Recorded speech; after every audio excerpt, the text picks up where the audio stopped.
Hey everyone, welcome to Music of the Mountains Jindo Dog Journeys. Today I'm going to do a new series called Under the Microscope. This is an idea that I've been thinking about for a while and wanted to start doing this now because I wanted to spend some time looking at albums in a band's discography that often do not get the recognition to the same level as some of their more well-known, more commercially successful, more critically acclaimed pieces of work. And I've been thinking about this for a while, and I think that wanted to look at this in a way of being almost like a musical archaeologist. So this will be where we dive and dig deep into these particular albums. So for today, I wanted to start with this. Deep Purple's Fireball. Now, I am a huge Deep Purple fan and thought about a couple of their albums that would qualify for Under the Microscope series. I wanted to start anyway with Fireball. You know, some people might say, Fireball, that's not really under-recognized. That doesn't fly that far under the radar. Yes, to a degree. And the thing is that it is sandwiched by their albums In Rock and Machine Head. And those two albums are often regarded as the band's best, most important, and both of those were hugely successful commercially. Fireball is a little different, so I wanted to take some time to look at this in more detail. So who do we have on Fireball? Well, we have the classic Mark II era of the band: Ian Gillan, Ritchie Blackmore, John Lord, Ian Pace, and Roger Glover. And Fireball was recorded in late summer, early fall of 1970 into 1971. Came out, I believe, summer of 71. So as far as the background of it, what do we have going on? Well, Deep Purple was coming off the success of In Rock, of course. And not only that, they had a successful non-album single called Black Knight that was recorded during the In Rock sessions, but was not on the album.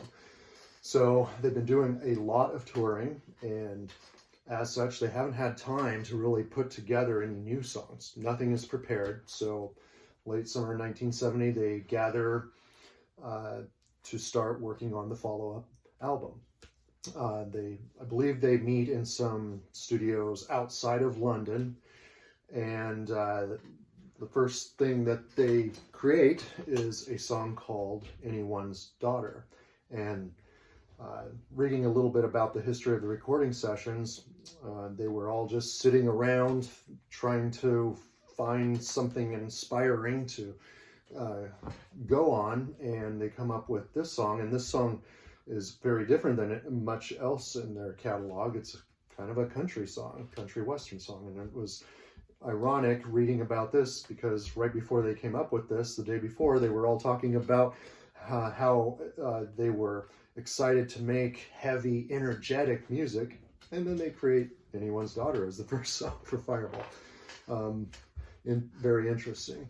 So they worked for a while, but one of the things that made the recording conditions difficult, I think, for Fireball is that they were also very active in doing these little mini tours throughout the Fireball sessions. So they would try to record for a while, and then they go do a short 10 gig tour here or there, and then they come back and try and do this. And in addition to that, there were band members involved in other projects like John Lord, and I think maybe Ian Pace were involved in something called the Gemini Suite during the sessions for Fireball.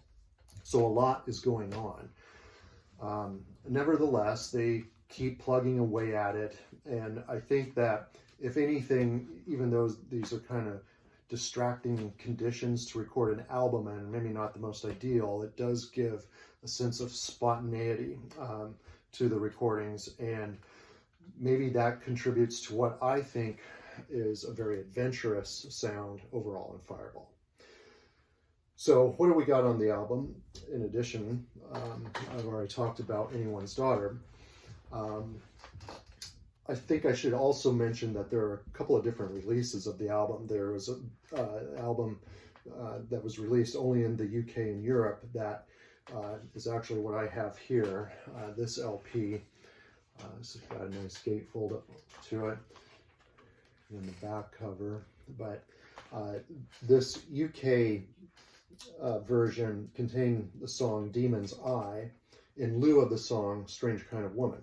That's because Strange Kind of Woman was officially the first single off of Fireball, and they were going to, as I understand, release it as a non-album single, sort of like what they did with Black Knight. That didn't happen exactly, but what did end up happening was that Strange Kind of Woman appeared on the full album release that came out here in the United States. So there's these kind of two different versions, depending on whether you're on the east side of the Atlantic or you're on the west side of the Atlantic. Other tracks, the album starts off with the great title track. Love this song, the ferocious, fierce title track, Fireball, beginning with the recorded air conditioner, and then the thunderous Ian Pace double drums. What you have here really is the seeds of heavy metal again. I mean, you heard it on In Rock. That is a legacy album to the formation and development of heavy metal. But here with the title track, Fireball, that is also critical to the formation of modern heavy metal as we come to think of it. Speedy, kind of thrashy, this great riff from Ritchie Blackmore. Ian Gillan's vocals come in, very sharp and abrasive. Great opener to the album. And then it goes into the song No, No, No. Another great song. It's got kind of this abrasive vocal delivery by Ian Gillan. Some great guitar playing by Ritchie Blackmore. After that, kind of depending on what version you have either Strange Kind of Woman or Demon's Eye. Strange Kind of Woman, again, was a single. Demon's Eye is a great song that's got a lot of powerful guitar playing in it. Another great performance by Gillan. When I saw him in concert in 2019, they did this song in concert. It sounded great. After that is Anyone's Daughter, and that closes out the first side of Fireball. Getting on to the next side, if you have the LP, is a great song called The Mule, and this is a song that has almost like the same guitar, or same drum track by Ian Pace throughout the whole tapestry of the song, and that helps create this very hypnotic effect of the song. And around that, you have these almost dreamy guitars of Ritchie Blackmore coming in and around that as well. Very, very strong song. And then after that, you get to the great masterpiece, if you will, of an early prog metal classic, Fools. And Fools is great because of these dynamic parts, these very quiet, almost whispering parts with Ritchie Blackmore's guitar to these very thunderous, crushing choruses. And then you have some great volume swells in the middle part of the song that creates this creepy atmosphere. And reading about the song, that it was supposed to be kind of the lyrics are sung by a dead man. So if you're familiar with the song, I think that kind of adds more to the song, knowing that it's from that perspective of a deceased person. Great song. And then you finish the version, the main LP versions of the album with a song called No One Came. And No One Came is kind of their first stab at this funk sound that they blend into their hard rock sound.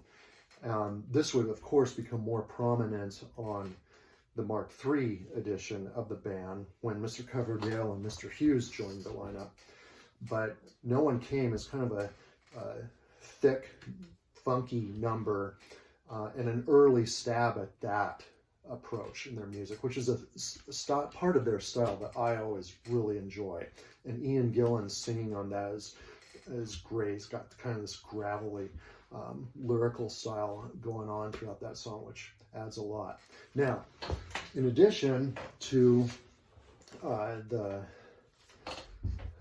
main LP, there was a 25th anniversary edition of Fireball that came out in 1996. And if you get this, which I highly recommend you do, you pick up a couple of other songs that were not on the original releases. One of those is I'm Alone. This was the B-side to Strange Kind of Woman. So that one had been floating out there if you had a copy of the Strange Kind of Woman single. That I'm Alone was the B-side. It's a great song. I really like it a lot. Another song that did not make the album is a song called Freedom. And this is a fabulous song. It's got this very hard rockin' main riff to it. And then I think some of it almost is reminiscent of like a hard-edged Roy Orbison guitar part or riff.